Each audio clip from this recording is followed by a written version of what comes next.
മുണ്ടക്കയം ഗ്രാമപഞ്ചായത്തിന്റെ 2024-25 വാർഷിക പദ്ധതിയിൽ ഉൾപ്പെടുത്തി ഭിന്നശേഷിക്കാർക്ക് ഉപകരണം എന്ന പദ്ധതിയുടെ ഭാഗമായി ഉപകരണ വിതരണം നടത്തി. മെഡിക്കൽ ക്യാമ്പിൽ തെരഞ്ഞെടുത്ത ഗുണഭോക്താക്കൾക്ക് ഉപകരണങ്ങൾ വിതരണം ചെയ്തു.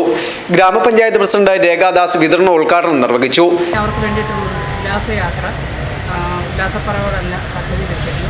അത് നല്ല രീതിയിൽ തന്നെയാണ്. അവർക്കെല്ലാം നല്ലൊരു മനസ്സിനൊരു സന്തോഷം ലഭിക്കത്തക്ക രീതിയിലുള്ള ഇടപെടൽ തദ്ദേശ സ്വയംഭരണ സ്ഥാപനങ്ങളുടെ ഭാഗത്തു നിന്നുണ്ടാകുന്നതിന് വേണ്ടിയിട്ടുള്ള പദ്ധതി വെച്ചിട്ടുള്ളത്.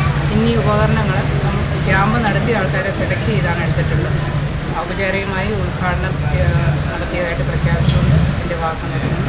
CV Anilkumar, Shiji Shaji, Sulochana Suresh, Benny Chettukuzhi, Dileesh Divakaran, PA Rajesh, Rachel KT, Prasanna Shibu, Sinimol Thadathil, Jancy Thottippattu, ICDS officer Neetha George തുടങ്ങിയവർ പങ്കെടുത്തു. News bureau, Mundakayam.